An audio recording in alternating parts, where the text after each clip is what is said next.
días. Señor les bendiga, sean todos bienvenidos y damos gloria a Dios por una nueva oportunidad de estar juntos y le damos la bienvenida a todos los hermanos que nos están viendo vía YouTube, que no pueden acompañarnos, que el Señor también, hermanos, les acompañe donde quiera que ustedes estén. Vamos a dar la bienvenida a la mamá de nuestra hermana Joana, que se llama Marisa. Bienvenida, Marisa, Señor le bendiga y bienvenidos a todos una vez más. Hermanos, vamos a entonar algunas alabanzas hoy y para eso le voy a pedir que me acompañe cantando un himno que recién Carolina estaba haciendo la introducción. Cantaré la bella historia 452.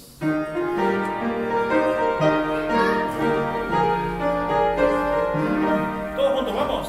Cantaré la bella historia que Jesús murió por mí, como allá en el Calvario dio su sangre carmesí.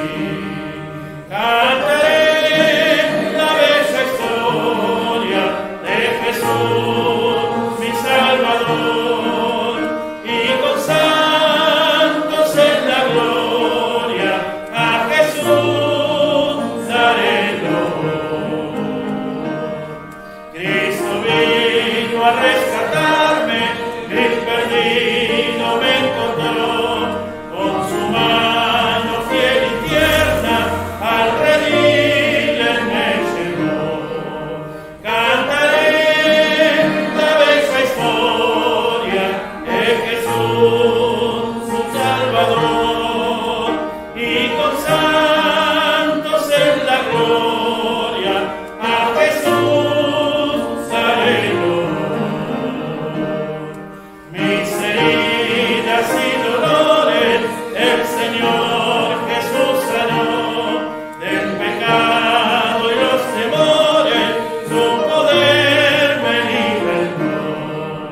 Cantaré la bella historia de Jesús, mi Salvador, y con santos en la gloria a Jesús daré honor. Padre Santo, te damos muchas gracias, oh Señor, por esta oportunidad. Como hemos dicho anteriormente, agradecidos, oh Señor, estamos por darnos la oportunidad de congregarnos, de abrir las puertas de este local, Señor, para recibir a nuestros hermanos y para que aquí, Señor, también podamos exponer de tu palabra, Señor, un mensaje de salvación para aquellos que aún están sin Cristo, Señor. Padre amado, gracias por la fidelidad de los hermanos, gracias por el amor que ellos profesan hacia ti, Señor, y el amor los unos por los otros. Queremos pedirte, Señor, que tú pongas tu mano en aquellos hermanos que tienen luchas, que están padeciendo por enfermedades, que, Señor, tienen quebrantos de salud, que tú pongas tu mano en ellos, les restaures si esa es tu voluntad. Padre Celestial, también por aquellos que están apartados de ti, Señor, que han enfriado su espíritu, Señor, que tú, Señor, trabajes con ellos y en tu voluntad, Padre amado, tú les traigas, les congregues también aquí con el resto de los hermanos en la fe. Pedimos por las demás obras hermanas aquí en el Uruguay, que tú también estés con ellos, oh Señor, que las familias puedan acercarse hasta la iglesia local, Señor, para servirte, para honrarte, para alabarte. Padre, queremos encomendar este tiempo ante ti, estas alabanzas, que tú prepares nuestros corazones para escuchar el mensaje del día de hoy, que esta enseñanza, Señor, sirva para crecimiento espiritual de cada uno de nosotros y que por medio de ella también podamos honrarte y glorificarte. Padre Celestial, en tus manos dejamos todas estas cosas, en el nombre de Cristo Jesús. Amén. Muy bien, te voy a pedir si por favor pueden encender esa luz. Tobías, gracias. El siguiente himno, hermanos, es un himno muy conocido, es el 395, pero preste atención a lo que vamos a hacer con este himno. 395 dice: no te dé temor hablar por Cristo. Vamos a entonar la primera estrofa todos juntos y el coro. La segunda, los varones. El coro todos juntos. La tercera, las damas. Luego el coro todos juntos. Y la última estrofa todos juntos. ¿Entendieron? Sí. Si no les mando un correo y les digo cómo es la segunda. No, la primera todos juntos. Vamos.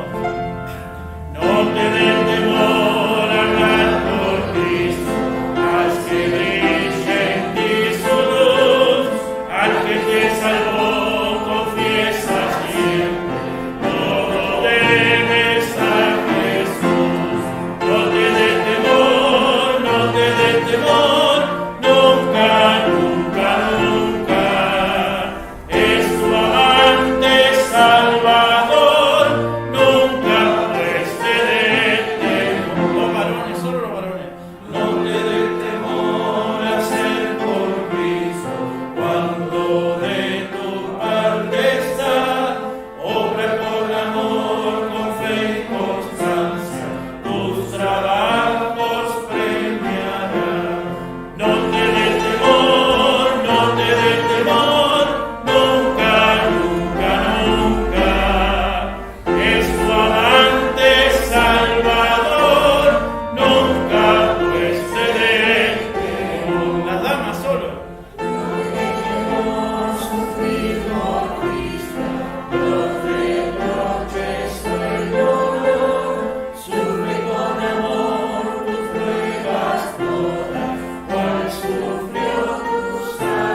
Todo junto. No te dé temor, no te dé temor, nunca, nunca, nunca. Es tu amante Salvador, nunca pues te dé temor. Todos. No te dé temor vivir por Cristo, esa vida que te da, si tan solo en Él por fe confiar, Él también te saciará. No te dé temor, no te dé temor, nunca, nunca, nunca.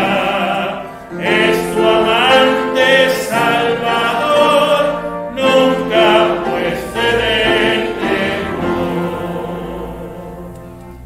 Muy bien, hermano, muy bien. No era tan difícil, ¿verdad?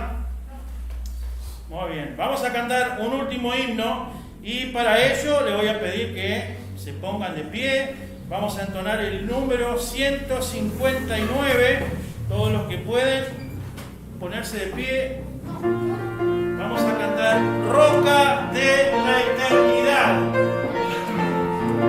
Vamos.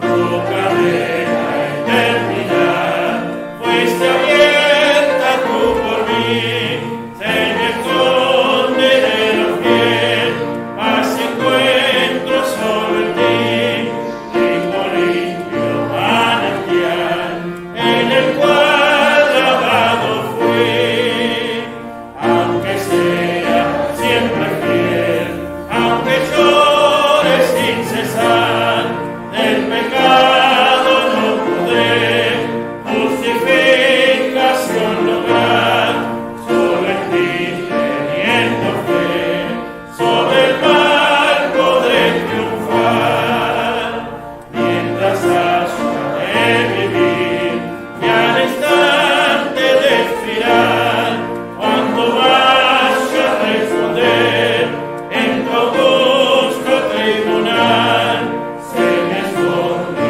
de lo fiel, roca de la eternidad. Muy bien, hermano, puede tomar asiento y a su paso, allí al lado suyo, salude a su hermano, dígale que Dios te bendiga, bienvenido. Muy bien, allí nomás, cerquita. Mientras esto sucede, le vamos a dar el tiempo a nuestro hermano Diego que pase al frente y los niños van a ir a su clase al salón de arriba.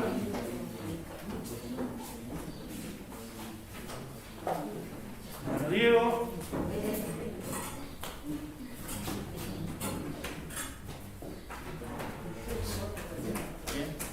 Buen día. Les invito a abrir sus Biblias en Primera de Juan. Primera de Juan, capítulo 5, versículos del 1 al 5. Habíamos quedado ahí hace 15 días, en estos mismos versículos, ¿no es verdad? Vamos a orar. Amado Señor, venimos delante de ti reconociendo la necesidad que tenemos de tu guía, Señor, al abrir tu palabra. Te pedimos que seas tú el que nos estés guiando en cada cosa que se diga, Señor, que tú estés guiando nuestros pensamientos, que tú estés guiando nuestro entendimiento, Señor, y que nos hables a través de tu palabra, Señor. Enséñanos, Señor, revélate por medio de tu palabra. En el nombre de Cristo Jesús. Amén. Amén. Primera de Juan 5, del 1 al 5. Dice: todo aquel que cree que Jesús es el Cristo es nacido de Dios, y todo aquel que ama al que engendró, ama también al que ha sido engendrado por él. En esto conocemos que amamos a los hijos de Dios, cuando amamos a Dios y guardamos sus mandamientos. Pues este es el amor a Dios, que guardemos sus mandamientos, y sus mandamientos no son gravosos. Porque todo lo que es nacido de Dios vence al mundo, y esta es la victoria que ha vencido al mundo, nuestra fe. ¿Quién es el que vence al mundo, sino el que cree que Jesús es el Hijo de Dios? El nuevo nacimiento, como el tema principal de estos versículos. Y estamos viendo cómo Juan en estos versículos habla de esa evidencia del nuevo nacimiento. Aunque esta podría ser, o es mejor dicho, el tema principal o el propósito de esta carta, que los creyentes, los cristianos, tengamos seguridad de nuestra salvación, de que nuestra fe es la fe correcta, la bíblica. En 1 Juan 5:13 dice Juan: estas cosas os he escrito a vosotros que creéis en el nombre del Hijo de Dios, y el propósito, para que sepáis que tenéis vida eterna. Seguridad de salvación, seguridad de que tenemos vida eterna. Es la defensa de Juan al verdadero evangelio. Juan, como el último apóstol vivo, está defendiendo este verdadero evangelio recibido por Jesucristo mismo, ya que habían falsos maestros que venían con enseñanzas falsas que cambiaban el mensaje de Cristo, el verdadero evangelio. Por lo tanto, llevaban un evangelio que no llevaba a la salvación, sino a la condenación. Juan dice: no se puede cambiar el evangelio. El evangelio es uno, una vez dado, y no se puede cambiar. No va a haber nueva revelación, como decían estos falsos maestros que llamamos el gnosticismo o los gnósticos. En realidad son los principios del gnosticismo, que se va a desarrollar más sobre el siglo II y siglo III. Pero acá empieza con estas herejías, cambiando la realidad de quién es Cristo. Por eso Juan hace una defensa sobre quién es Cristo y nuestra fe en Cristo.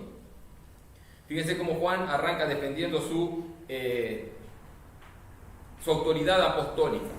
En 1 Juan 1:1, cuando arranca la carta, él dice: lo que era desde el principio, lo que hemos oído, lo que hemos visto con nuestros ojos. Aclara, lo hemos visto con nuestros ojos, no como estos falsos maestros que tienen revelaciones, tal vez sueños.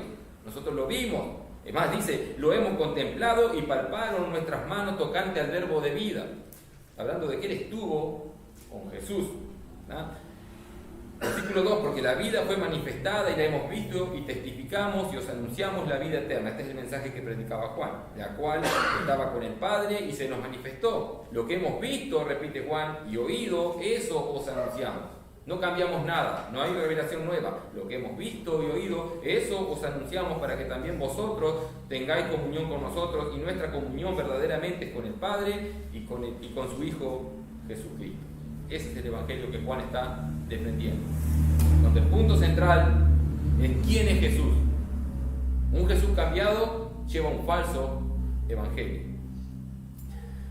Claro que esto no es nuevo. Hoy en día siguen saliendo estos falsos maestros a predicar nuevas revelaciones, apartándose del evangelio bíblico, del evangelio verdadero, predicando una fe falsa que lleva a la eternidad en el infierno, a la condenación eterna.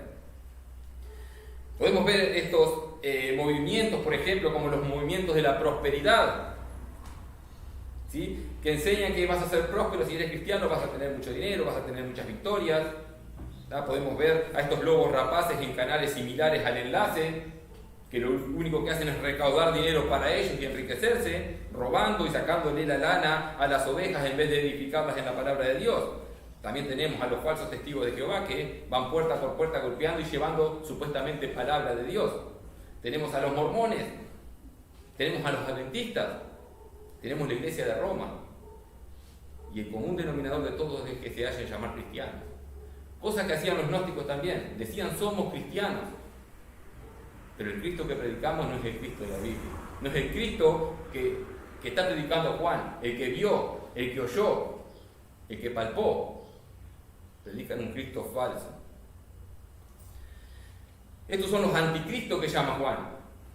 Fíjense que anticristo nos hace pensar que son personas que niegan a Cristo y en realidad no. Los anticristos son los que llevan un Cristo diferente al verdadero, pero que se hacen llamar cristianos. ¿Sí? Y ustedes dirán, bueno, es verdad, es verdad que hay falsos cristianos y falsos evangelios, sí, pero ¿quién soy yo para venir a decir que ellos son falsos? ¿Quién soy yo? Si tenemos una advertencia de que sí hay falsos cristianos, sí hay falsos maestros. Si no, vamos a Mateo 7:15. Mateo 7:15, Jesús dice, guardaos de los falsos profetas. O sea, hay falsos profetas, ¿tá? Que vienen a vosotros con vestidos de ovejas, pero por dentro son lobos rapaces. Hechos 20:29, Pablo dice a la iglesia, porque yo sé que después de mi partida entrarán en medio de vosotros lobos rapaces que no perdonarán al rebaño. Le está escribiendo esto a la iglesia de Efesos. Y Juan está combatiendo a estos falsos maestros en la región de Efesos, también en esta iglesia. Pablo sabía que iban a venir. Juan está combatiendo contra ellos. 2 Corintios 11, 13 y 14. Porque estos son falsos apóstoles. ¿Cuántas iglesias tienen apóstoles hoy en día? Muchas. Y se llenan de personas engañadas. Porque estos son falsos apóstoles, obreros fraudulentos que se disfrazan como apóstoles de Cristo. Dice, y bueno, eso no es maravilla porque el mismo Satanás se disfraza como ángel de luz. Engañadores, debemos estar atentos. ¿Tá? Y la autoridad para decir que son falsos y que llevan un evangelio falso, no soy yo que se para detrás del púlpito, no es el pastor que se para detrás del púlpito, o no es ningún maestro, sino que la autoridad para decir que son falsos maestros está en la Biblia, en la palabra de Dios. Si se salen del verdadero evangelio revelado en la palabra de Dios, son falsos. Son falsos. Dios mismo en su palabra, en la Biblia, a estos falsos maestros los llama malditos, condenados por una eternidad, o por la eternidad. En Gálatas 1:6, Dios, por medio de Pablo, dice, estoy maravillado de que tan pronto os hayáis alejado del que os llamó por la gracia de Cristo, para seguir un evangelio diferente, es un evangelio distinto. Y que aclara Pablo, no que haya otro evangelio, no que haya otro, dice Pablo. Verdadero hay uno solo, falsos hay un montón. No que haya otro, sino que hay algunos que os perturban y quieren pervertir el evangelio de Cristo. Y aclara, mas si aún nosotros o un ángel del cielo os anunciare otro evangelio diferente del que hemos anunciado, sea anatema, eso es maldito. Y lo repite, como antes hemos dicho, también ahora lo repito, si alguno os predica diferente evangelio del que habéis recibido, sea anatema. No hay un evangelio, no hay una innovación, el evangelio no se ayorna, si es que así se dice, no se actualiza. El evangelio es uno desde el principio de la creación y aún desde antes. Cristo ya destinado para ser sacrificado por pecadores. Como les decía, entonces la autoridad para decir que alguien es un falso maestro, un falso pastor, un falso profeta, o como quiera llamarlo, está en la palabra de Dios. Muchas veces se piensa que la autoridad que hace verdadero al maestro es, bueno, si hace alguna señal prodigiosa, un milagro, una sanación. Fíjense que no. Veamos lo que dice Pedro, un verdadero apóstol, lo que dice acerca de esto. Dice en 2 de Pedro 1, 18 y 19, dice Pedro, y nosotros oímos esta voz enviada del cielo cuando estábamos con él en el monte santo. Está hablando de la transfiguración, en el monte de la transfiguración. Vio una gran señal. Jesús en gloria, Moisés y Elías con él. Vio eso, pero Pedro dice, versículo 19, tenemos también la palabra profética. Está hablando de la palabra de Dios. La palabra profética que más segura, es más segura que las señales, es más segura que los prodigios. Tenemos la palabra profética más segura, a la cual hacéis bien en estar atentos. No nos fijemos en las señales. Si hay señales, que podría haber porque Dios es poderoso, todas las señales deben apuntar a Dios y a la grandeza de Dios y llevar gloria a Dios y nada a los hombres.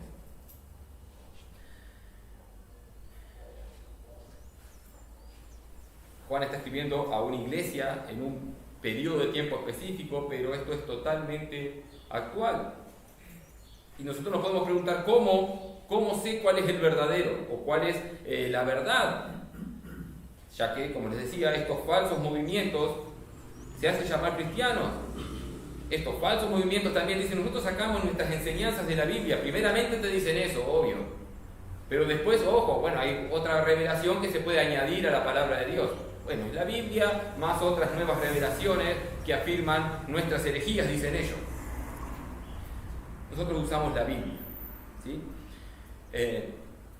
Y Juan está exponiendo algunas evidencias poderosas para que nosotros los creyentes, para aquellos que todavía no creen en Cristo, vayan a la verdad y puedan comparar, que nosotros los creyentes podamos comparar y evaluar si estamos en la verdad, si hemos nacido de nuevo.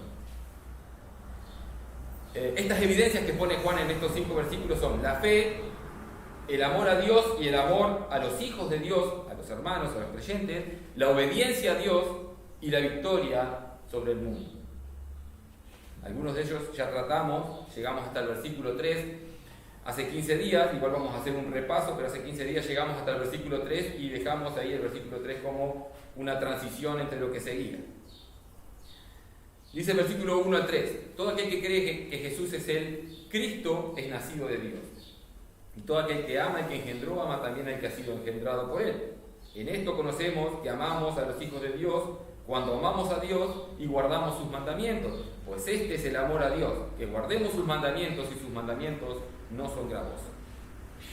Dice Juan, todo aquel que cree que Jesús es el Cristo es nacido de Dios, o ha nacido de Dios. Ya aclaramos eso hace 15 días, que tal vez lo más correcto es decir, ha nacido de Dios. Como una evidencia de que has nacido de Dios, es tu fe. Ahora lo vamos a repetir. Cuando dice Jesús es el Cristo, Juan está diciendo, defendiendo al verdadero Cristo. Está diciendo que son la misma persona, cosa que estos gnósticos estaban diciendo, bueno, Jesús era una persona, el Cristo era otro, el Cristo tomó posesión o vino a morar en Jesús en el bautismo, pero en la muerte se separó y el que murió fue Jesús hombre y no el Cristo. Bueno, todo este entrevero hacían los gnósticos. Y Juan está diciendo, no, Jesús es el Cristo, la misma persona.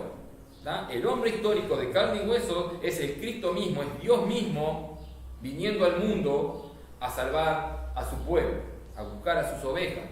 Juan está diciendo, es 100% hombre, Jesús es 100% Dios. Jesús y el Cristo, una sola persona. Esto habla de nuestra fe, decir Jesús es el Cristo, pero esto no es simplemente una declaración de labios, decirlo, porque muchos piensan, bueno, si vos declarás esto ya sos algo como una palabra mágica. No es así. Tampoco es saberlo de todo corazón y estar totalmente convencido que Jesús es el Cristo. Fíjense que los demonios saben perfectamente que Jesús es el Cristo y para ellos no hay salvación. Ellos lo reconocen. Vamos a Mateo 8:28. Mateo 8:28 y 29 dice, cuando llegó a la otra orilla, a la tierra de los Gadarenos, vinieron a su encuentro 2 endemoniados que salían de los sepulcros, feroces en gran manera, tanto que nadie podría pasar por aquel camino. Versículo 29, y clamaron diciendo, ¿qué tienes con nosotros, Jesús, Hijo de Dios? Ahí están declarando a Jesús como el Cristo. Jesús, Hijo de Dios, ¿has venido acá para atormentarnos antes del tiempo? Estos demonios sabían quién era Jesús. Jesús, Hijo de Dios. Es más, saben que Jesús va a venir un día a juzgar. Has venido a atormentarnos antes del tiempo. Va a haber un tiempo que van a recibir tormentos, y ellos lo sabían. Pero ellos no son sabios. Es más que una declaración, es más que saber, sino que es confiar en su obra. Es ver su obra, y es ver su obra la cual necesitamos en nuestras vidas. Vemos esa necesidad de su obra. Podemos ver en Jesús y en la vida de Jesús y en su palabra nuestra bajeza e imposibilidad de ser salvos. Cuando hablo de ser salvos, hablo de una eternidad bajo el amor de Dios, una eternidad con Dios. Estamos imposibilitados. Que Cristo muriera por su pueblo, aquellos que vino a buscar, revela nuestra necesidad. Estamos necesitados. No le estamos haciendo un favor a Dios nosotros, sino que es nuestra necesidad que Cristo muriera. En Juan 11, 49 al 52 habla de esto. Entonces Caifás, uno de ellos, esto es un religioso judío, sumo sacerdote, aquel año les dijo: vosotros no sabéis nada. Él tampoco sabía nada, pero dice: vosotros no sabéis nada, porque estaba profetizando. Versículo 50: ni pensáis que nos conviene que un hombre muera por el pueblo. ¿Vieron lo que dice el impío profetizando? Nos conviene, dice, es nuestra conveniencia que un hombre muera por el pueblo y no que toda la nación perezca. Nos aclara el versículo 51. Esto no lo dijo por sí mismo, sino que como era sumo sacerdote aquel año, profetizó que Jesús había de morir por la nación. Caifás estaba hablando de su conveniencia por el pueblo, por la nación en sí judía, el pueblo étnico judío. Pero en realidad lo que estaba profetizando era aún mayor, por el verdadero Israel, el Israel de Dios, del que habla Pablo en Gálatas. Habla de un Israel de Dios, por lo tanto hay un Israel que no es de Dios. Y nos aclara, él había de morir por la nación. Y no solamente por la nación, por los judíos, sino también para congregar en uno a los hijos de Dios que estaban dispersos. Judíos y gentiles, el verdadero Israel. Por ellos iba a morir Jesús, por ellos murió Jesús. Acá estaban complotando para matar a Jesús y se profetiza que conviene. A nosotros nos convenía que Cristo muriera por nosotros. Y esto no nos debe llenar de orgullo, por eso no nos debe llenar de orgullo decir, bueno, yo soy cristiano. Eso no me enorgullece a mí, sino que más bien me muestra mi bajeza y mi debilidad, que necesitamos que un inocente pague lo que yo nunca pude haber pagado. Aquello que me llevaba una eternidad en el infierno, aquel castigo eterno, lo recibió Cristo por mí, el inocente, en la cruz. Eso no es de enorgullecerse, sino de ver mi bajeza y reconocerlo. Veíamos también hace 15 días que la fe no es lo que produce el nuevo nacimiento, sino que es el nuevo nacimiento, esa obra de Dios en nosotros, lo que produce la fe, que también es una obra de Dios en nosotros, es un don de Dios. ¿Sí? Bueno, todo esto, como decía, es obra de Dios y para gloria de Dios. Cuando dice es nacido de Dios, ha nacido de Dios. La evidencia, la fe es una evidencia de que hemos nacido de Dios, la primera. Todo aquel que cree que Jesús es el Cristo es nacido de Dios. ¿No? Habla de sometimiento a su señorío, habla de negarnos a nosotros mismos, habla de dar la vida por Cristo. Y como veíamos hace algunos estudios pasados, dar la vida por Cristo es el amar a nuestros hermanos, el amar a nuestro prójimo, el amar a nuestros enemigos. Todo lo que hiciere a uno de estos pequeños me lo hacéis a mí, o me lo hicieron a mí, dice Jesús. Sigue diciendo Juan: y todo aquel que ama al que engendró, ama también al que ha sido engendrado por él. En esto conocemos que amamos a los hijos de Dios, cuando amamos a Dios y guardamos sus mandamientos. Sé que estoy yendo bastante rápido en estos puntos, pero ya lo vimos hace 15 días un poco más en profundidad, un poco, no mucho. Podríamos haber explayado un poco más, ¿verdad? El amor a Dios y el amor a los hermanos, dice Juan, ama también al que ha sido engendrado por él, aquellos que han sido nacidos por la obra de Dios.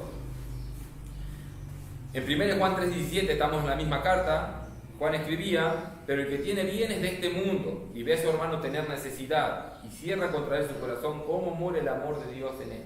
¿Cómo mora? Bueno, no mora sería.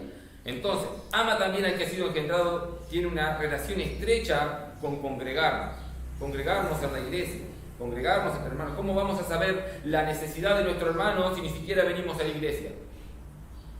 ¿Cómo vamos a enterarnos cómo está nuestro hermano si no venimos? Bueno, el amor a los hermanos habla también de congregarnos, un beneficio porque escuchamos la palabra de Dios, pero también estamos con los hermanos. Y Juan dice que el amor hacia los hermanos, el amor verdadero hacia los hermanos, es fruto de amar a Dios. Y el amar a Dios es un don de Dios también, ¿no? Es capacitación por Dios. Y el amar a Dios nos lleva a obedecer y guardar sus mandamientos. El amar a Dios nos lleva a obedecer y guardar sus mandamientos. Tengamos en cuenta una cosa que Juan viene de decir, que este mandamiento tenemos, que es el amar a nuestro hermano. Lo dice al final del capítulo 4. Entonces, cuando habla de guardar sus mandamientos, está hablando de todos.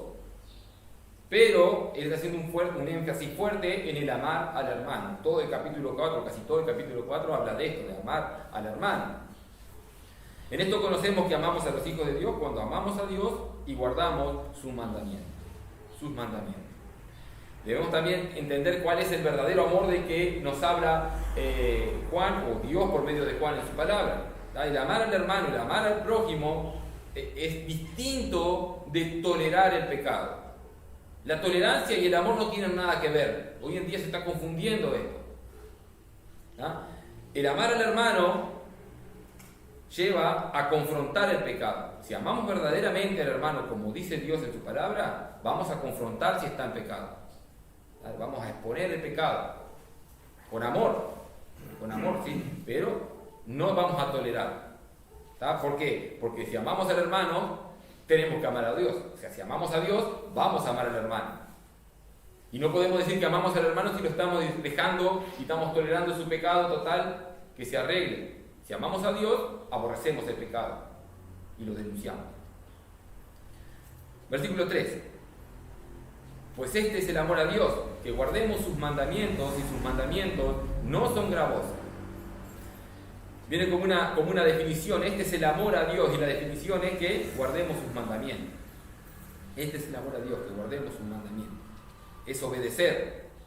¿Por qué? Porque ahora estamos capacitados. Está hablando viene de decirnos que somos engendrados de Dios.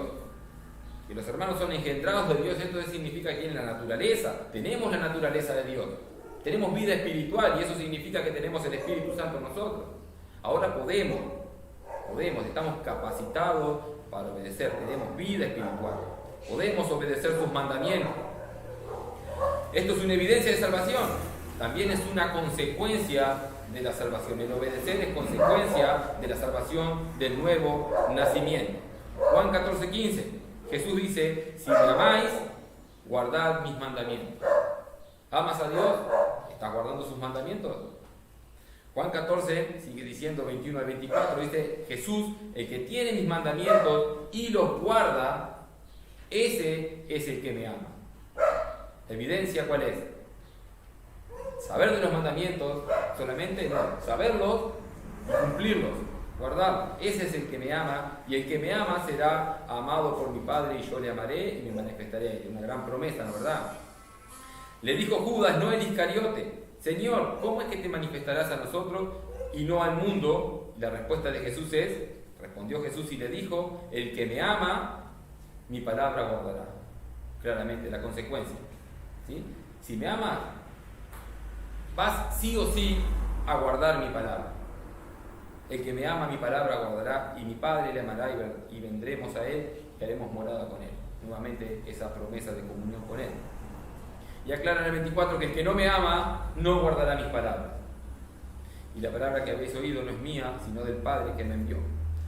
Juan 15:10 dice: si guardareis mis mandamientos, permaneceréis en mi amor. Hay una relación entre la obediencia y el amor. No puede haber amor sin obediencia. Queda claro, dicho por Jesús mismo en su palabra. Juan dice: sus mandamientos no son gravosos. Cuando digo Juan dice, claramente estoy diciendo Dios dice por medio de Juan, ¿no verdad? Dios, el Espíritu ha movido a Juan a escribir palabra inspirada. Sus mandamientos no son gravosos, dice. Esto significa que no son pesados, pero no son pesados para el creyente. Para el inconverso, aquel que no tiene a Cristo, aquel que no ha sido regenerado, que no tiene vida espiritual, para ellos sí son gravosos. Sí son gravosos los mandamientos. Para el creyente, para el cristiano, sus mandamientos, sus estatutos, sus palabras, es un deleite y en ellas nos gozamos. Salmo 1:1. Bienaventurado el varón que no anduvo en consejo de malos, ni estuvo en camino de pecadores, ni en silla de escarnecedores se ha sentado. Versículo 2. Sino que en la ley de Jehová está su delicia. ¿Dónde está nuestra delicia? En la ley de Jehová. Y en su ley medita de día y de noche. Deberíamos cambiar muchas veces este versículo y decir, bueno, y en su ley medita 1 o 2 horas los domingos, cuando viene a la iglesia, si es que vengo. Pero acá dice que el bienaventurado es aquel que en la ley de Jehová está su delicia y en su ley medita de día y de noche. El salmista escribe en Salmo 119, 14 al 16, me he gozado en el camino de tus testimonios, esta es su palabra, más que en toda riqueza. Es fuerte lo que dice el salmista acá. Podemos tener todas las riquezas, bueno, yo me gozo más en la palabra de Dios, dice así, parafraseando. 15, versículo 15 del Salmo 119, en tus mandamientos meditaré, consideraré tus caminos. 16, me regocijaré en tus estatutos y no me olvidaré de tus palabras. Sus mandamientos no son gravosos, no son pesados, porque en ellos encontramos la libertad, en ellos encontramos la vida, la verdadera vida. El propósito principal de sus mandamientos en la palabra de Dios es dar gloria a Dios. La palabra de Dios da gloria a Dios, pero también muestra lo beneficioso que es para nosotros. ¿Sí? Bueno, aparte de mostrar la necesidad que tenemos de Dios, de qué tan bueno es Dios, de qué tan grande es Dios, muestra que nosotros no llegamos a esa grandeza, que nosotros no podemos llegar a ese estándar, que necesitamos que en sus palabras encontramos la libertad para el creyente, para el cristiano. En Juan 8, 31, 32 dice, dijo entonces Jesús a los judíos que habían creído en él, si vosotros permaneciereis en mi palabra, seréis verdaderamente mis discípulos. Si vosotros permaneciereis en mi palabra, seréis verdaderamente mis discípulos. Y agrega, y conoceréis la verdad, ¿en dónde? En su palabra, y la verdad os hará libre. En la palabra de Dios encontramos libertad, vida eterna y libertad. Bueno, si seguimos leyendo la historia ahí en Juan 8, veremos que estos que habían creído en él, ciertamente no permanecen en su palabra porque lo terminan llamando bastardo, ¿no verdad? Pero los mandamientos de Jehová, de Dios, su palabra, no son pesados, no son gravosos. ¿Por qué? Porque no son una lista a seguir para llegar a la salvación. No es como voy a leer la Biblia y a ver qué dice que tengo que hacer, bueno, voy tachando, he hecho todo, soy salvo. Eso sí sería gravoso, pero no son gravosos porque no son así. No son una lista a seguir para llegar a la salvación. Aunque los judíos religiosos de la época sí enseñaban esto. Sí ponían, vamos a cumplir todas estas reglas, ritos y rituales para llegar a la salvación. Mateo 23:4 dice, porque atan cargas pesadas, está hablando de los religiosos judíos, porque atan cargas pesadas y difíciles de llevar y las ponen sobre los hombros de los hombres, pero ellos, los religiosos, ni con un dedo quieren mover. Así estudiaban los religiosos judíos la palabra de Dios. Decían, no es suficiente la palabra de Dios, vamos a agregar más cosas, más reglas, más ritos, más rituales, para así pueden llegar y guardar la santidad y ser salvos. Ellos no la cumplían, dice acá la palabra de Dios, pero bueno, vamos a agregar. Pero Juan dice que sus mandamientos no son gravosos. Estos mismos judíos religiosos no eran salvos. No eran salvos, ¿por qué? Porque querían llegar o pretendían llegar a la salvación mediante sus obras. Vamos a Juan 3, donde tal vez es el versículo más usado para hablar de la regeneración y el nuevo nacimiento. Había un hombre de los fariseos, Juan 3:1 en adelante, había un hombre de los fariseos que se llamaba Nicodemo, un principal de entre los judíos, un líder religioso, como dice el último, ¿no? Este vino a Jesús de noche y le dijo, Rabí, dijo maestro, sabemos que has venido de Dios como maestro, porque nadie puede hacer estas señales que tú haces si no está Dios con él. Fíjense cómo acá el líder religioso, principal entre los judíos, viene con ese orgullo de decir, nosotros somos los que sabemos. Dice acá, sabemos que has venido de Dios. Nosotros hemos decidido, hemos estudiado y llegamos a la conclusión de que has venido de Dios. Nosotros, los líderes religiosos. Y Jesús le dice, respondió Jesús, versículo 3, y le dijo, de cierto te digo, que el que no naciere de nuevo no puede ver el reino de Dios. A lo que Nicodemo dice, Nicodemo le dijo, ¿cómo puede un hombre nacer siendo viejo? Acá podemos tener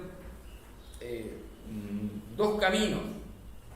Está Nicodemo diciendo, ¿cómo puede yo, ya siendo grande, volver a ser un bebé y meterme en el vientre de mi madre? ¿Puede acaso entrar por segunda vez en el vientre de su madre y nacer? Dice Nicodemo. Otra cosa que podemos decir, Nicodemo ya se la creía que se la sabía todas. Y está diciendo, ¿yo cómo voy a nacer de nuevo si yo ya me la sé toda la ley? Yo soy maestro de la ley. Versículo 5. Respondió Jesús, de cierto te digo, que el que no naciere de agua y del Espíritu no puede entrar en el reino de Dios. Lo que es nacido de la carne, carne es, y lo que es nacido del Espíritu, Espíritu es. No te maravilles, maestro de la ley, no te maravilles de que te dije os es necesario nacer de nuevo. Y acá vemos cómo opera este nuevo nacimiento.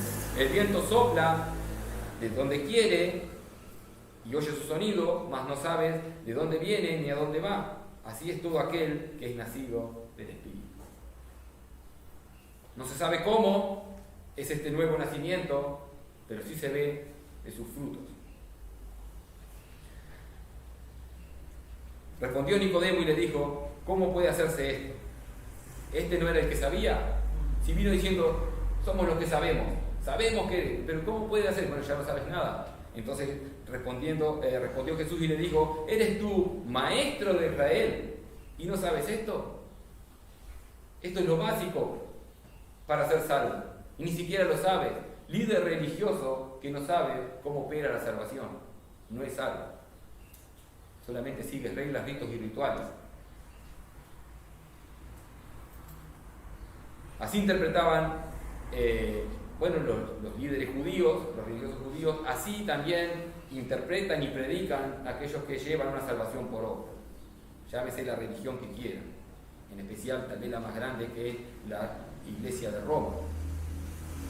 Los mandamientos, la palabra de Dios apunta a Cristo y dan gloria a Dios. Y este era el error de los judíos, que Jesús se lo corrige, les corrige a los religiosos diciéndole, ustedes están usando mal la palabra de Dios, están buscando mal la salvación en la palabra de Dios. La palabra de Dios apunta y señala a Cristo, me señala a mí, dice Jesús, en Juan 5, 39 y 40. Dice Jesús, escudriñad las Escrituras porque a vosotros os parece que en ellas tenéis la vida eterna y ellas son las que dan testimonio de mí, y no queréis venir a mí para que tengáis vida. Versículo muchas veces mal enseñado, porque acá Jesús nos está diciendo, cuando dice escudriñar no es un imperativo, no es un mandamiento, no está mandándole a escudriñar las Escrituras, no nos está mandando en este versículo. Podemos buscar otros versículos donde sí, pero en este versículo no nos está mandando a escudriñar las Escrituras. Este escudriñar es un indicativo, y Jesús le está diciendo a los líderes religiosos, ustedes escudriñan las Escrituras, ustedes estudian las Escrituras a fondo, buscando la vida eterna en cumplir ordenanzas. Y no se dan cuenta que el estudiar las Escrituras me debe apuntar a Cristo, a mí. Eso es lo que le está diciendo Jesús.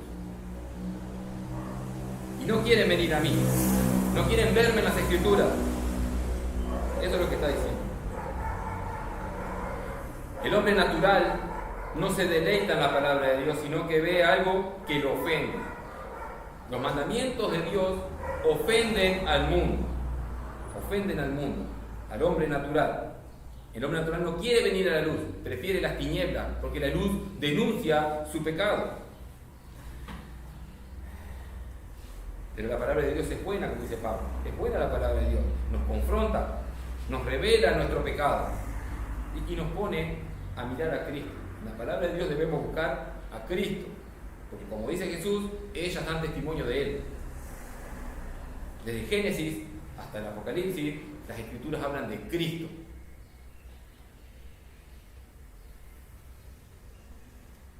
La religión por obras busca en la ley, en los mandamientos, el camino para salvarse, ¿sí? Pero como decía, ella tiene otro propósito, la ley tiene otro propósito, es mostrar nuestra inutilidad para salvarnos, mostrar que somos pecadores, nuestra bajeza, Mostrar que Dios es todopoderoso, mostrar que Dios es santo, santo, santo, que Dios es grande, que es alto, que es sublime, pero que nosotros no. Romanos 3, 19 al 20. Pero sabemos que todo lo que la ley dice, lo dice a los que están bajo la ley, para que toda boca se cierre. O sea, para que calle boca, mire la ley y calle boca, no sea grande. Toda boca se cierre y todo el mundo quede bajo el juicio de Dios. En la palabra de Dios encontramos que estamos condenados. Esa es la verdad, que todo mundo está condenado. Sigue en el versículo 20, ya que por las obras de la ley ningún ser humano será justificado delante de él. Porque el propósito de la ley es otro, dice Pablo, porque por medio de la ley es el conocimiento del pecado. Ese es el propósito también de la ley. Mostrarnos que somos pecadores y que la paga del pecado es muerte.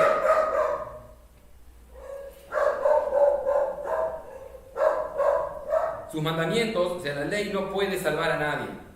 Está imposibilitada la ley de salvar a alguien. Es por causa de nuestra naturaleza caída. Es por causa de nuestro pecado. Romanos 8:2 al 4 dice, porque la ley del Espíritu de vida en Cristo Jesús me ha librado de la ley del pecado de la muerte. Porque lo que era imposible para la ley, es imposible para la ley. Esa libertad que habla en el versículo 2, es imposible para la ley, la libertad de la ley del pecado.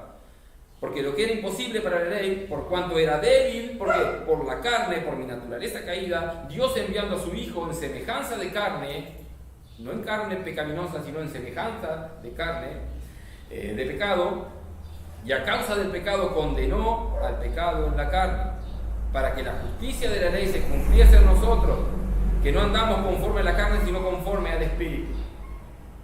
¿Cómo podemos cumplir la ley nosotros? En Cristo. En la obra de Cristo, no en nosotros. Hay dos tipos de personas, los que andan conforme a la carne y los que andan conforme al Espíritu. Andar conforme al Espíritu es obra de Dios, es cuando nos da vida espiritual, cuando nos regenera. Pero para los que viven conforme a la carne, para esto sí son gravosos los mandamientos. Estos no pueden agradar a Dios. No pueden agradar a Dios. Y ojo, a veces uno puede pensar, los que andan conforme a la carne son todas aquellas personas malvadas que podemos ver en la calle. No. Ojo que pueden tener apariencia de piadosos.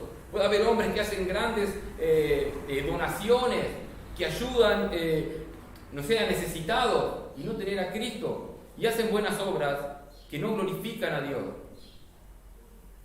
Parecen justas las obras, pero delante de Dios son trapos de inmundicia, como dice Isaías 64:6. Delante de Dios son trapos de inmundicia. No nos confundamos.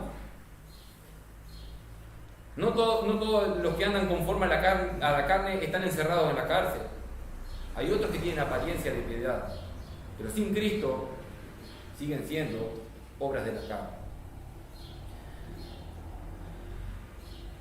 Y el hombre natural está enemistado con Dios. No puede hacer nada agradable a Él. Romanos 8:7 dice, por cuanto los designios de la carne son enemistad contra Dios, porque no se sujetan a la ley de Dios, ni tampoco pueden. O sea, no pueden porque no quieren. No quieren porque no pueden. Y los que viven según la carne no pueden agradar a Dios. No pueden. Por más obras de beneficencia que hagan, por más que entregue todas tus riquezas a los pobres, por más que des tu vida por un ideal, puede ser político o lo que sea, o religioso, por más que des tu vida, sin Cristo no agrada a Dios, es obra de la carne. Pero los que andan conforme al Espíritu, los que andamos conforme al Espíritu porque tenemos vida espiritual, sí podemos agradar a Dios, sí podemos obedecer a Dios, y esto solo por su gracia, no por nuestra fortaleza. ¿Sí? Ahora podemos no pecar, lo que no quiere decir que no pequemos.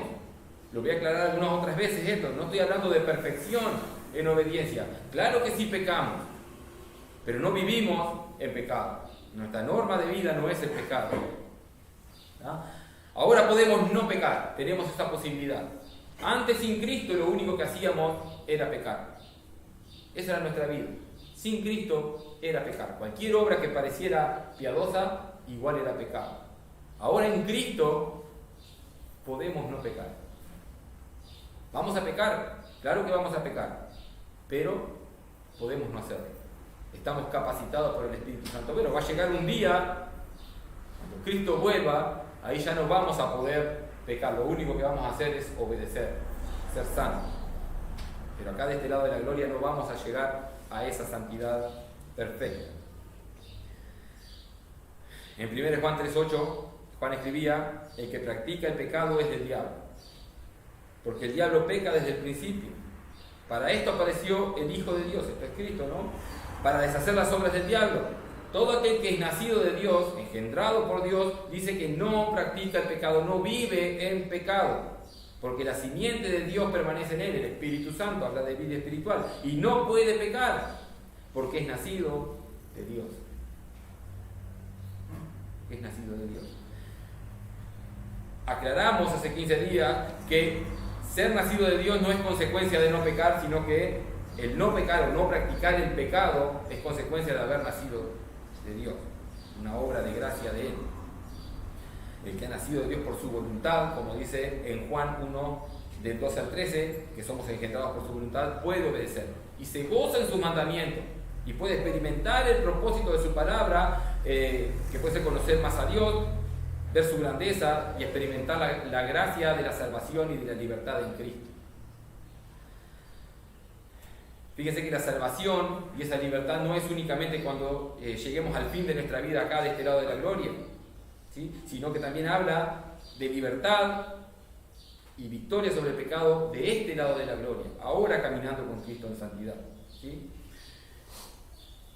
Últimos dos versículos, el 4 y el 5. Dice: porque todo lo que es nacido de Dios vence al mundo, y esta es la victoria que ha vencido al mundo, nuestra fe. ¿Quién es el que vence al mundo? Dice el versículo 5, sino el que cree que Jesús es el Hijo de Dios.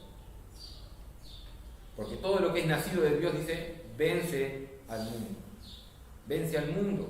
Todo aquel que por la gracia de Dios ha sido salvo, que ha sido engendrado, ¿sí? Aquel que por la gracia de Dios se le ha dado fe, todo aquel vence al mundo.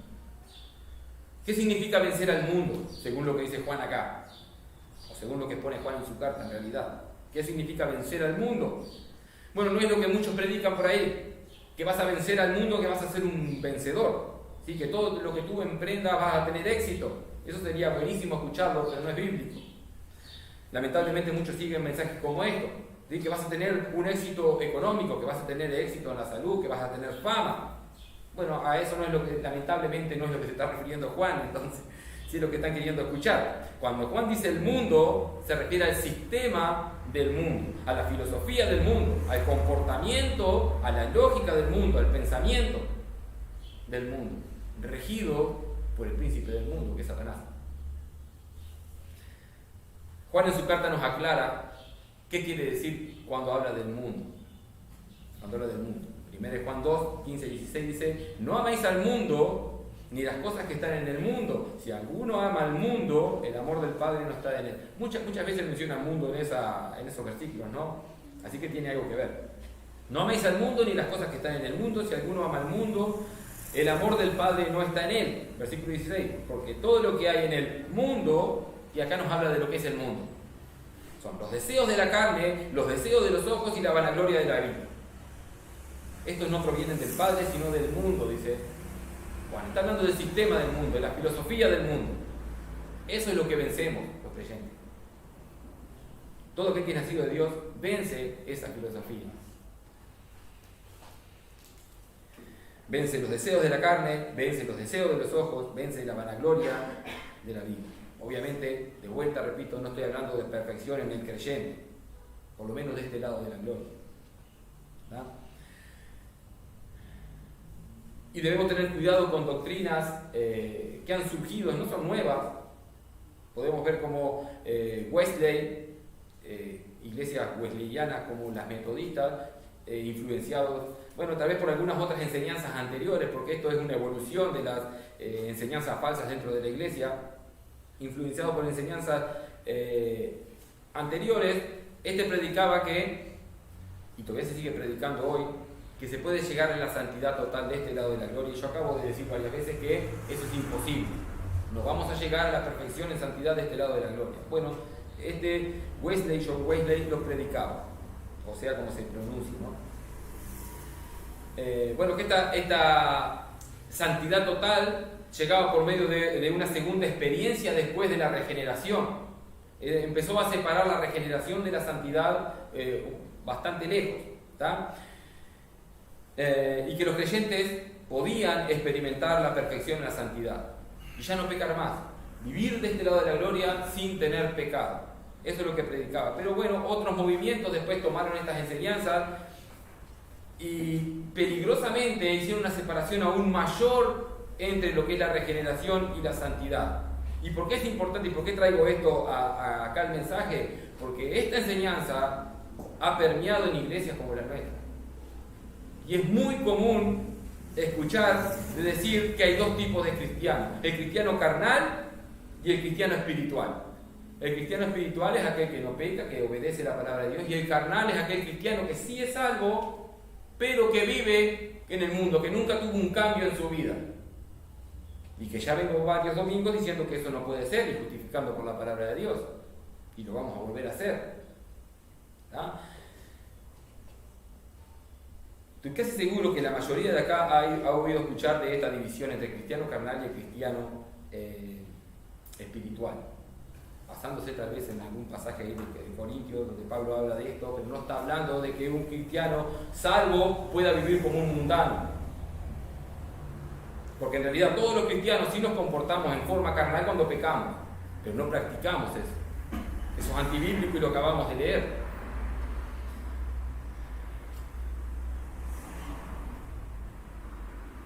¿Sabemos que el cristiano peca? Claro que sí. Vamos a la misma carta que estamos. Primera de Juan 2.1 dice: hijitos míos, estas cosas os escribo para que no pequéis. Está hablando de la iglesia y le dice: le escribo esto para que no pequen. Pero claro, y si alguno hubiere pecado, porque es posible que los cristianos pequen, abogado tenemos para con el Padre, Jesucristo el justo.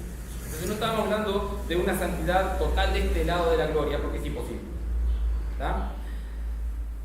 Pero la verdad es que cuando uno nace de nuevo, cuando uno es regenerado por Dios, si no adquiere la perfección total, en realidad sí hay un crecimiento en esto. No puede vivir toda la vida solamente con una declaración de fe. Yo una vez acepté a Cristo, pero vivo en el mundo. No puede, eso es imposible. Bíblicamente eso es imposible.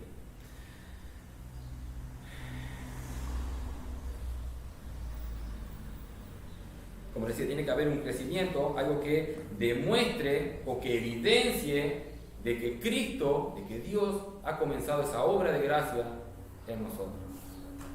Si no hay un cambio, si no hay una evidencia, es falsa. En Filipenses 1.6 escribe Pablo: estando persuadido de esto, que el que comenzó en vosotros la buena obra, aquel que te regeneró, que comenzó en vosotros la buena obra, la perfeccionará hasta el día de Jesucristo.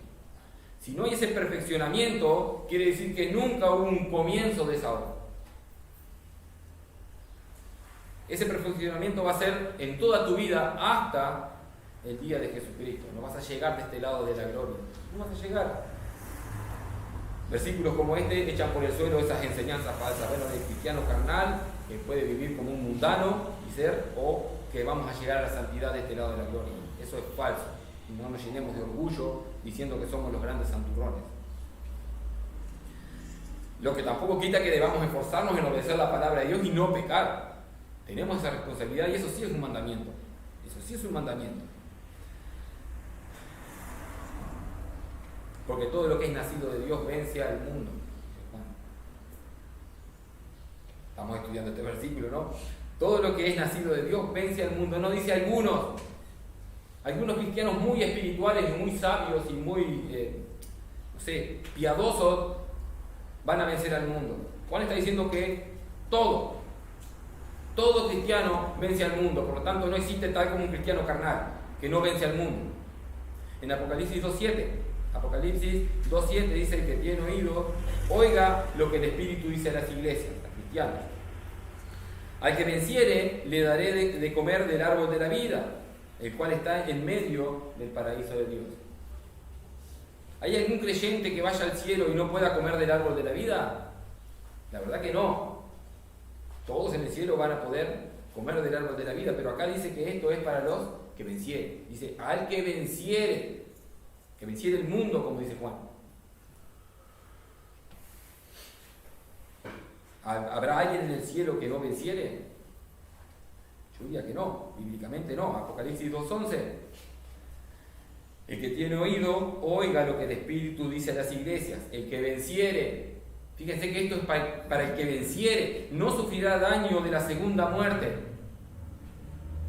¿Habrá cristianos salvos que sufran daños de la segunda muerte? ¿Quién se anima a decir que sí? Claro que no.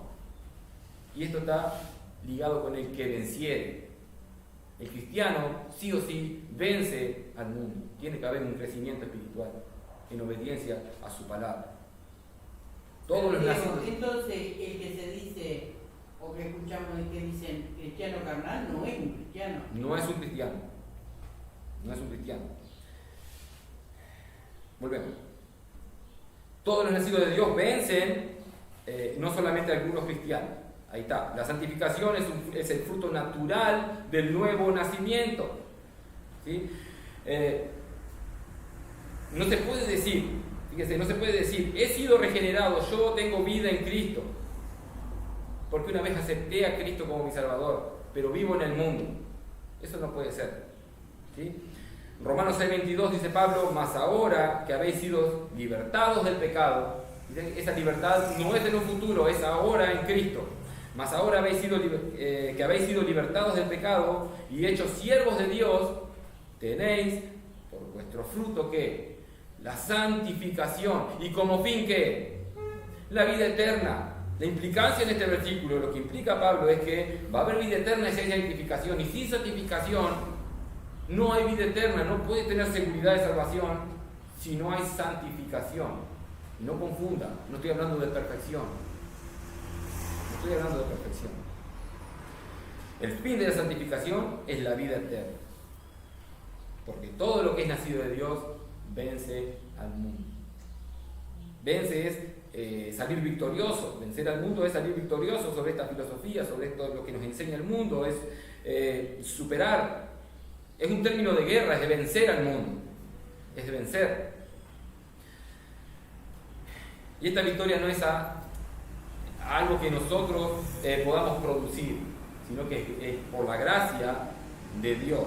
Versículo 4, la segunda parte dice, y esta es la victoria que ha vencido al mundo, nuestra fe. Esta es la victoria que ha vencido al mundo, nuestra fe. ¿Quién es el que vence al mundo sino el que cree que Jesús es el Hijo de Dios? Pero el que cree y obedece, porque fíjense que nosotros le llamamos que los demonios llamaron a Jesús Hijo de Dios. Bueno, ¿cómo obtener esa victoria? ¿Cómo podemos nosotros los creyentes? ¿Bien? Con nuestra fe. Con nuestra fe. Bueno, ¿fe en qué?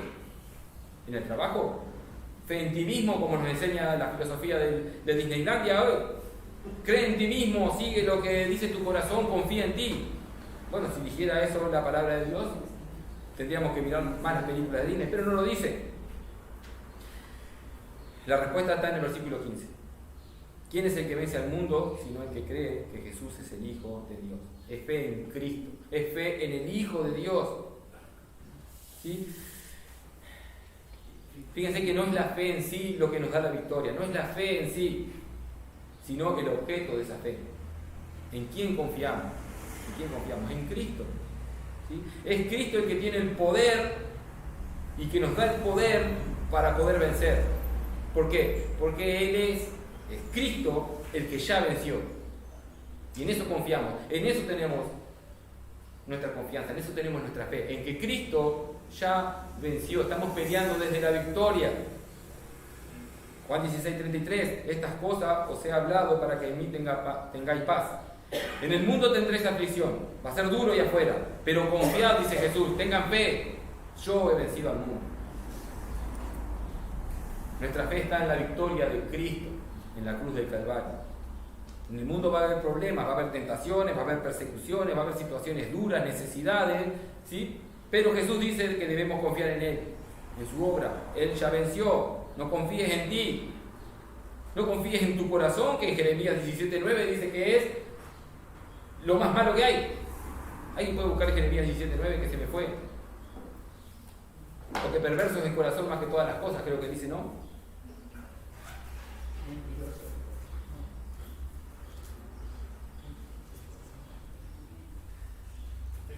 ¿Sí? Engañoso es el corazón más que todas las cosas y perverso. ¿Quién lo conoce? Ahí está. No confíes en tu corazón. Ay, las películas nos han engañado durante años. No confíes en tu corazón. Es perverso, es engañoso. Pero Jesús dice, confía en mí porque yo ya vencí. Yo ya vencí.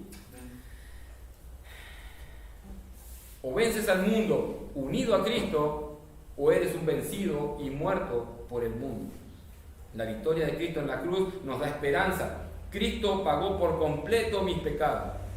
Allí en la cruz del Calvario, colgado en un madero, muriendo por mí, llevando el infierno que yo merecía, recibiendo la ira de Dios que yo merecía, Él venció. Y allí en la cruz del Calvario Él gritó, tuvo un grito de victoria, consumado es. Venció en la cruz del Calvario. Juan 19:30 dice, cuando Jesús hubo tomado el vinagre, dijo, consumado es. Esto es un grito de victoria. Y habiendo inclinado la cabeza, entregó su espíritu. Cristo muriendo por mí. Esa es mi victoria, la victoria de Cristo. La victoria de Cristo no está, la victoria sobre el mundo no está en nuestra perfección. No está en nuestra tampoco profesión de fe. No está en lo que digamos creer. No está en cuánto sabemos nosotros de Biblia. Sino que la victoria está en Cristo.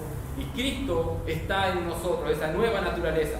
Cristo en nosotros, Colosenses 1:26, el misterio que había estado oculto desde los siglos y edades, pero que ahora ha sido manifestado a sus santos, a quien Dios quiso, o sea, es por voluntad de Dios y por su gracia, ¿no?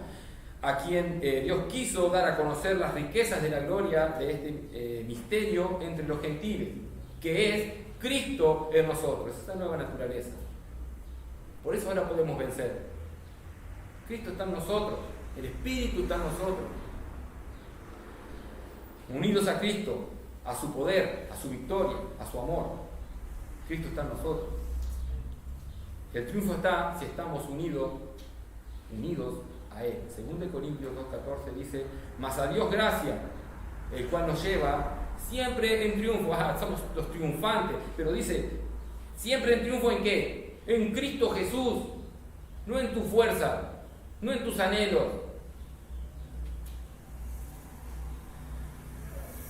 Somos vencedores en Cristo.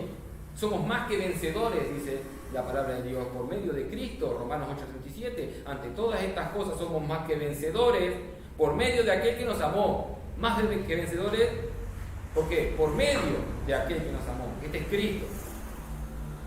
¿Ah? Y muchas veces se usa este versículo mal. Porque fíjense que somos más que vencedores no habla de liviandad y que vamos a ser felices en nuestra vida. Vamos a leer los versículos anteriores. Romanos 8:35 en adelante. ¿Quién nos separará del amor de Cristo? ¿Tribulación o angustia o persecución o hambre o desnudez o peligro o espada? Como está escrito, por causa de ti somos muertos todo el tiempo, somos contados como ovejas de matadero. Esto no es nada fácil, no es una vida fácil. No es una vida de prosperidad y de sanidad. Es una vida de que vivir una vida que no sabes si vas a estar vivo o muerto por confesar a Cristo. Pero la victoria está que ante todas estas cosas peligrosas somos más que vencedores por medio de aquel que nos amó. No saquemos el versículo de contexto. Hay también un momento difícil de enfermedad o dificultad económica. Pero soy más que vencedor. Somos más que vencedores siempre. Desde que somos engendrados hasta que morimos. Siempre. Más que vencedores. ¿Y cuántas veces no vencemos? Porque puedo ser más que vencedor en la enfermedad o en la dificultad económica, en tiempos difíciles. Yo puedo vencer al sueño y levantarme 1 o 2 horas antes a leer la palabra de Dios para ver qué tiene para mí. Bueno, ahí ya no soy tan más que vencedor, ahí me vence el sueño. ¿Sí? Bueno, ejemplos como eso tenemos, pero somos más que vencedores. O sea, podríamos levantarnos un poco antes, dejar de dormir, negarnos a nosotros mismos y estudiar la palabra de Dios. Un ejemplo. Si quieres vencer al mundo, porque claro está que no vamos a llegar a la perfección, como cristiano quieres vencer al mundo de este lado de la gloria, no vamos a llegar a la perfección. Pero si quieres vencer al mundo, deja de hacerlo por tu fuerza. Debes mirar a la cruz. Allí está el que venció. Bueno, allí estuvo el que venció. Él venció allí en la cruz. Murió, pero después resucitó. Y él dijo, consumado es. Él venció. Deja de confiar en tus buenos actos, en tus buenas obras. Deja de confiar en lo que haces, en tus esfuerzos. Porque ya tienes victoria. Ya tienes victoria en Cristo. Él venció. Confiad, yo he vencido al mundo. Confiad, yo he vencido al mundo. Pero si estás sin Cristo, y con esto termino, si estás sin Cristo, si puedes ver tu pecado en la palabra de Dios, si eres confrontado con tu pecado y sabes que tu pecado te lleva a la condenación eterna, porque la palabra de Dios así lo dice, que la paga del pecado es muerte. Si entiendes eso, pero estás tratando de obedecer, estás tratando de cumplir los mandamientos para lograr el favor de Dios en la salvación, te voy a decir que eso es imposible. ¿No? Es imposible, pero sí hay esperanza, y es mirar a Cristo. Ve allí en la cruz, allí está a Cristo que recibió el castigo de pecadores, el castigo que los pecadores merecíamos. Llevó la ira de Dios, sufrió el infierno que merecían pecadores y venció al pecado y venció la condenación y nos da libertad. Ven a Cristo, porque en Cristo sus mandamientos no son gravosos, no son para llegar a la salvación. Sus mandamientos son vida y son libertad. Vamos a orar. Amado Señor, nuevamente te agradecemos por tu palabra, Señor. Gracias por tu gran amor con que nos has amado, Señor. Gracias porque tú te revelas por medio de tu palabra, Señor, y podemos ver tu grandeza, podemos ver tu amor, Señor, y podemos ver también nuestra bajeza, Señor. Te pedimos que puedas ayudarnos, Señor, a confiar más en ti, que podamos poner por obra lo que tú nos enseñas, Señor, que podamos ser valientes y sabios en comportarnos de una manera digna, que podamos vencer al mundo. En el nombre de Cristo Jesús. Amén. Gracias. Muchas gracias, hermano. Gracias por la palabra compartida. No esperaba escuchar, ¿cómo fue que dijo? El Evangelio de Disney. Me sorprendió eso, porque las canciones, las películas de Disney hablan de eso, ¿no? Tú puedes llegar, no vas a alcanzar, saca tu fuerza interior, tú todo lo puedes, nadie te puede frenar, etc. Pero cuando nos chocamos con la palabra de Dios, nos da de frente y nos dice que nada podemos hacer sin Cristo, nada podemos hacer.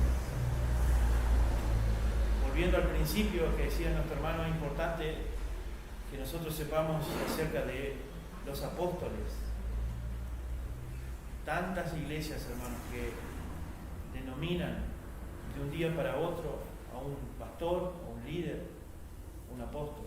Se va a una de estas conferencias, en estas mega iglesias, donde hay 3.000, 4.000 personas, y viene a su iglesia local y dice: tuve una revelación, a partir de ahora en adelante soy el apóstol. Y una de las condiciones para llamarse apóstol, hermano, una condición bíblica para ser llamado apóstol, es que tiene que haber sido testigo ocular de la resurrección del Señor Jesús.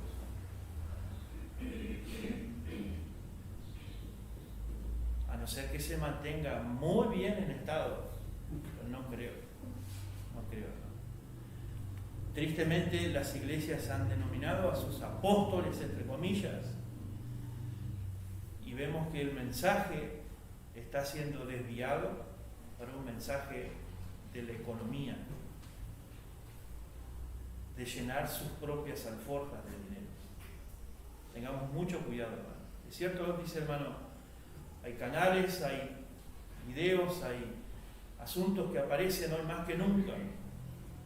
Canales de televisión que están pura y exclusivamente para eso. Usted que un día no puede asistir a la iglesia y va y se conecta a YouTube y escucha un mensaje, YouTube sabe que usted está escuchando un asunto así religioso, y cuando usted ingrese nuevamente van a aparecer 1001 mensajes y usted va a decir: este también lo voy a escuchar a este, y ahí saltan los apóstoles. tiene los números aquí abajo en la pantalla, llámeme, haga su donación, siembre una semilla, agarre una pala de vuelta a tierra y vaya a plantar algo por ahí, lo más productivo. Pero hermanos, el Señor nos confronta con su palabra, ¿no?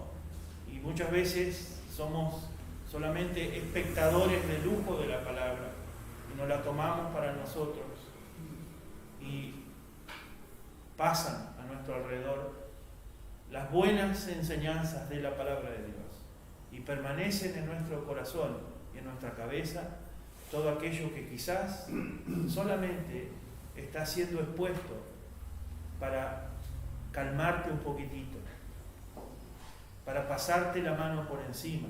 Mucho cuidado, hermano. En la acotación que hacía hermana Karen, hay veces que nosotros no queremos ser tan violentos y decir, no, ese es nuestro hermano igual, aunque esté pecando, él conoce a Cristo, hizo una profesión, se arrodilló, hizo la oración milagrosa y dijo, Señor, perdóname, y con el otro ojo miraba para otro lado. Cuidado, hermano, porque si no hay un cambio, y en ti, si no hay un cambio de parte de Dios, viene el cambio, ¿no? De Dios viene el cambio. Solamente estamos siendo personas, seres que han escuchado algún día el mensaje, cayó la semilla y durará, depende de dónde caiga, en el camino, en la piedra o en tierra fértil. Pero no queremos ser duros, ¿no? Dice, no, hay que demostrar ese amor cristiano y es igual un hijo de Dios. No sabemos. Cuidado. Animémosle, exhortemos a esa persona a que cambie su manera de vivir, que deje que el Señor trabaje y el Espíritu Santo trabaje en él. No, la obra no es suya, hermano, ni mía. La obra la termina haciendo el Señor. Así que oremos por nosotros, oremos por nuestros prójimos, demostremos ese amor de Cristo para con nuestros prójimos también en oración. Les agradezco que ustedes han tenido tiempo en oración durante esta semana, orando por las almas, orando por los enfermos, y le animo, le invito a que lo siga haciendo. ¿No?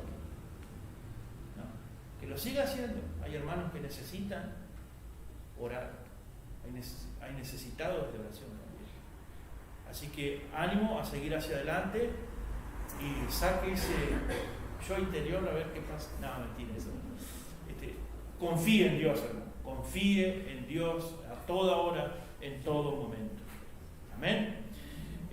Vamos a despedirnos en oración, no sin antes recordarles que el miércoles tenemos a las 19 por Zoom, tenemos un tiempo de oración. A las 19:40 y 45 ya está en el canal el mensaje para compartir, para que usted lo escuche y se lo comparta con alguien más si así lo desea. El sábado a las 19 horas estaremos con los adolescentes y los jóvenes, y Dios mediante el próximo domingo a las 10 de la mañana tendremos el tiempo de comunión, como hoy también, y les animo, hermanos, a que asistan, a que inviten a otros. De ser necesario, si aquí se llena, vamos a pedir que algunos hermanos vayan a los aposentos altos y allí también compartan el tiempo con nosotros. Oramos. Padre Santo, gracias, oh Señor, por este tiempo, gracias por la oportunidad de reencontrarnos con nuestros hermanos amados en Cristo. Gracias por tu palabra, Señor, que es tan buena para nuestra alma, para nuestro corazón. Gracias que tú nos das la libertad de poder compartirla y exponerla en este país. Y pedimos, oh Señor, que en tu sabiduría, en tu amor, en tu grandeza, Señor, nos ayudes a seguir caminando y yendo hacia adelante, Señor, en pos de nuestro Salvador. Y Señor, perdónanos por nuestras debilidades, por nuestros pecados. Sabemos que pecamos contra ti, Señor, pero haz de cada uno de nosotros buenos hijos, obedientes, que sigamos tu palabra, que sigamos tus mandamientos, oh Señor. Sabemos que apartados de ti nada somos, nada valemos y nada podemos hacer. Padre Celestial, que también oremos por nuestros prójimos, por nuestros hermanos de la fe, nuestra familia en Cristo, y que también, Señor, procuremos compartir el Evangelio con otros para que otros puedan abrir sus corazones y tú te reveles a ellos, oh Señor, y sean tus hijos y ninguno se pierda, Señor, si esa es tu voluntad. Padre amado, guíanos ahora a nuestro hogar, acompáñanos, danos un buen tiempo en familia y que todo lo que hagamos y digamos sea para la honra y la gloria de tu santo y divino nombre. Gracias una vez más, Señor, por estos hermanos aquí presentes y todos aquellos que nos están acompañando de manera virtual. En el nombre del Señor Jesús te lo pedimos. Amén. Que el Señor les bendiga, hermanos. Se están despedidos. Nos vemos en la semana.